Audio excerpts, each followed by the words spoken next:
Hola, yo soy Natalia Cabrera Parada y esto es Aquí América, el programa de France 24 en el que revisamos en profundidad todas las noticias y las historias de nuestro continente. Y esto es lo que vamos a ver hoy.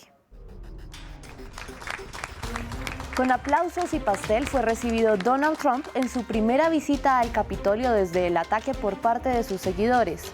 En la víspera de su cumpleaños número 78, recibió como regalo el apoyo de los republicanos en el Congreso.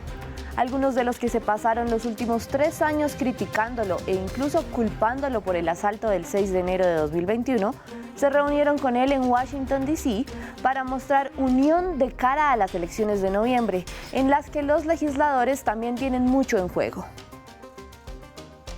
Por primera vez, una corte estadounidense declaró responsable de financiar violaciones a los derechos humanos en otro país a una empresa de la Unión Americana. La justicia de Florida ordenó al gigante bananero Chiquita Brands indemnizar a las víctimas del grupo paramilitar Autodefensas Unidas de Colombia. Y mientras los policías se enfrentaban a los manifestantes en las afueras del Congreso, el Senado argentino aprobó la Ley Bases, una versión reducida de la Ley Ómnibus de Javier Milei, con la que pretende reformar la golpeada economía del país. Y se acelera el camino hacia la Casa Blanca. Donald Trump regresó a Washington, D.C. por primera vez como virtual candidato republicano a la presidencia y visitó el Capitolio, también por primera vez desde el ataque del 6 de enero de 2021 por parte de sus seguidores. Se reunió con legisladores del Partido Republicano y lo hizo en vísperas de su cumpleaños número 78, el 14 de junio. Casi como un regalo recibió el apoyo en bloque del partido, en una señal de unidad de cara a los comicios de noviembre en los que se enfrenta a Joe Biden. Hay una tremenda unidad en el Partido Republicano. Queremos ver fronteras, queremos ver un ejército fuerte, queremos ver que el dinero no se gasta alrededor del mundo. No queremos ver buques rusos en las costas de Florida. ¿Qué es lo que está pasando ahora? Es impensable. Solo queremos ver éxito para nuestro país. Varios de los republicanos que lo rodean en las declaraciones que acabamos de ver y que se reunieron con él pasaron los últimos 3 años criticándolo y pidiendo nuevos liderazgos dentro del partido, e incluso responsabilizándolo del ataque al Capitolio. Y de la misma forma, Trump pasó ese tiempo insultándolos, especialmente al líder de la minoría en el Senado, Mitch McConnell, a cuya esposa atacó por su origen asiático. Así que lo que vemos en esta semana es el juego de la política.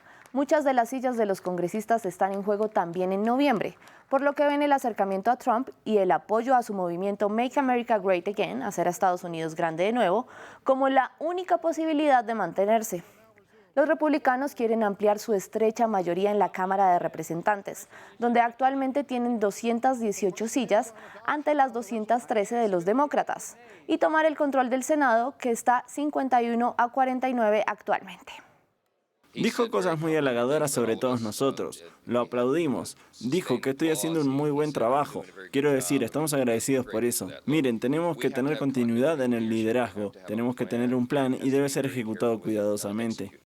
Esta muestra de apoyo es clave porque falta alrededor de un mes para la convención republicana, en donde se hará el anuncio oficial de Trump como candidato a las elecciones presidenciales y en las que también sabremos quién será su vicepresidente. En una entrevista en Fox News, Trump dijo que probablemente estaba entre los que se reunieron con él. Muchos compañeros a su alrededor, algunos de ellos están en la lista de vicepresidente. Sí. ¿Estaba su elección para vicepresidente en esa sala con usted? Probablemente sí, probablemente. No quiero, pero probablemente. Creo que probablemente lo anunciaremos durante la convención. ¿Sabe quién es su vicepresidente? Tengo una buena idea. Mira, tenemos mucha gente realmente talentosa. Y en el mismo día en el que Trump regresaba al Capitolio, el presidente Joe Biden cumplía con su agenda internacional en la cumbre del G7 en Italia, en la que impulsó su plan para la reconstrucción de Ucrania con fondos congelados rusos y para un cese del fuego en Gaza, justamente argumentando el posible cambio de liderazgo en Estados Unidos y la eventual llegada de Donald Trump al poder, que ya lo escuchábamos, no quiere enviar más dinero a otros países y que mantuvo en vilo el año pasado la aprobación del presupuesto federal, que incluía las ayudas a Ucrania y a Israel, a través de sus legisladores leales, que exigieron que se incluyeran más medidas para fortalecer las fronteras a cambio del voto. Y en política local, la campaña del presidente se enfocó en resaltar los peligros para la democracia que el regreso de Donald Trump a la Casa Blanca representa. Veamos. On January 6th, Donald Trump lit a fire in this country. 140 officers were injured. The siege lasted for 7 hours. Stoking the flames of division and hate. Now he's pouring gasoline. They were unbelievable patriots. Pledging to pardon the extremists who tried to overthrow our government. We will give them pardons. Inciting them to try again. There is nothing more sacred than our democracy. But Donald Trump's ready to burn it all down. I'm Joe Biden, and I approve this message. La semana de Biden también estuvo marcada por la sentencia contra su hijo Hunter por mentir en un formulario para portar armas y comprarlas en 2018 cuando era adicto a la cocaína. Se trata de la primera vez en la historia que el hijo de un presidente en ejercicio es hallado culpable de un delito. Pero como ya lo hemos discutido, en este duelo 2.0 entre Trump y Biden es la primera vez en muchas cosas, considerando también las batallas legales de Trump. El mandatario reiteró su apoyo a su hijo, pero dijo que no lo indultará. En relación con la pregunta sobre la familia, estoy extremadamente orgulloso de mi hijo Hunter, que superó una adicción. Es uno de los hombres más brillantes y decentes que conozco, y me satisface que no voy a hacer nada.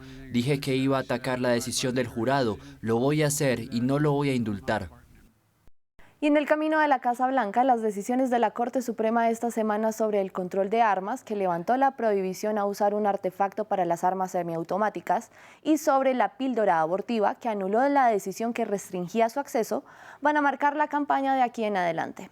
El aborto y el derecho al porte de armas, dos temas que polarizan a Estados Unidos y siempre son tema de debate en época electoral. Un tribunal de Florida condenó a la compañía bananera Chiquita Brands International a pagar una millonaria indemnización a los familiares de las víctimas de los paramilitares colombianos. Es la primera vez que una empresa estadounidense es condenada por la justicia de su propio país por su complicidad en violaciones a los derechos humanos en otra nación. La compañía es señalada de financiar a las Autodefensas Unidas de Colombia, AUC, y previamente había admitido haber hecho pagos a paramilitares, pero defendió que se trató de extorsiones, por lo que apelará el fallo. Veamos el informe que preparamos para ustedes. La compañía estadounidense Chiquita Brands International fue declarada culpable de financiar al Grupo Paramilitar Autodefensas Unidas de Colombia, las AUC, por lo que una corte federal de Florida le ordenó pagar indemnizaciones a los familiares de las víctimas mortales por más de $38,3 millones. Los demandantes acusan al gigante bananero de haberle dado a los paramilitares cerca de $2 millones y haberlos ayudado a transportar armas y drogas. Y denuncian que el dinero fue utilizado para cometer crímenes de guerra como homicidios, secuestros, actos de tortura y desapariciones forzadas. El hijo mío fue desaparecido, pero de todas maneras no me lo van a devolver, pero al menos me siento tranquila que ya le dicen a uno una respuesta que ya más o menos ya uno queda más quieto. No puedo mentir, yo no sé quién lo mató, pero sí sé que lo mataron y fue grupo de estos niños. Dejaron muchas personas desamparadas, hubo muchos huérfanos, muchas viudas y la verdad que hubo mucha pobreza, mucha hambre.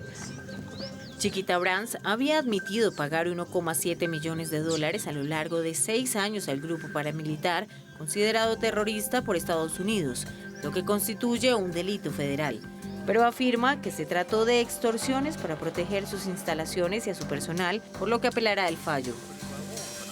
La situación en Colombia ha sido trágica para muchos, incluso los directamente afectados por la violencia. Sin embargo, esto no cambia nuestra creencia de que estas acusaciones no tienen base legal. Las AUC, milicias de extrema derecha, son consideradas una organización terrorista por Estados Unidos y son responsables de miles de muertes y violaciones a los derechos humanos en Colombia. Operaron en los años 90 y se desmovilizaron entre 2003 y 2006 bajo el gobierno de Álvaro Uribe Vélez, tras sembrar terror entre los colombianos, especialmente entre los campesinos y activistas políticos, pese a que no tuvieron vínculos con la guerrilla de las FARC, que también asolaba en ese momento al país. Hay otros procedimientos civiles contra Chiquita en Estados Unidos por los mismos motivos en representación de otros cientos de demandantes. Vamos a Argentina, donde el Senado aprobó la controvertida Ley Bases, la nueva versión de la Ley Ómnibus, con la que el presidente Javier Milei pretende desmantelar el Estado y que no superó el trámite legislativo anterior. Ahora la medida debe ser aprobada por la Cámara de Diputados. Mientras los senadores debatían, los ciudadanos protestaban en las afueras del Congreso. Veamos el informe. Un vehículo en llamas acapara la atención a las afueras del Congreso argentino. La policía y los manifestantes, algunos de los cuales arrojaron botellas y piedras, se enfrentaron cerca del edificio gubernamental, mientras el Senado daba luz verde a las reformas que recortan drásticamente el presupuesto de la nación. Los manifestantes dicen que las medidas tendrán un impacto negativo en millones de personas en el país. Esta ley es una ley que atenta contra los derechos de todos los trabajadores en la Argentina, de todas las trabajadoras. Yo soy docente jubilada y no quiero ser la última generación de jubiladas de mi familia. Hoy se está tratando una ley nefasta para la gran mayoría del pueblo argentino, donde hay una reforma laboral, donde se quitan las indemnizaciones, donde los trabajadores vuelven a pagar el impuesto al trabajo. Según las autoridades, más de una docena de agentes de policía resultaron heridos y varios manifestantes fueron arrestados. El presidente libertario, Javier Milei, propuso el paquete de reformas, que es clave para su plan de recuperar la tambaleante economía del país. Incluye el recorte de pensiones, la reducción de derechos laborales y una declaración de estado de emergencia económica. La presidenta del Senado fue la encargada de romper el empate de la votación.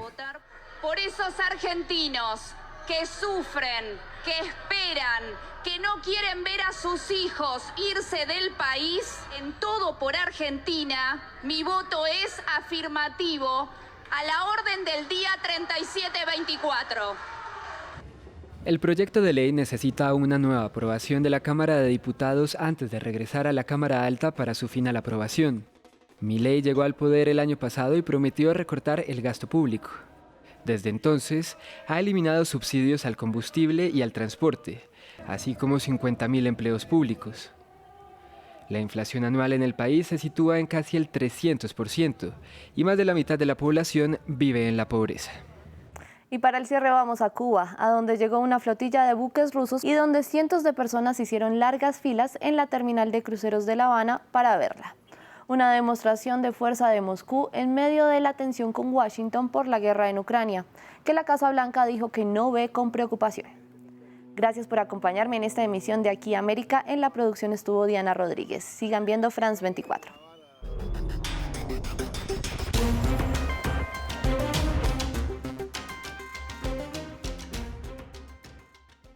RFI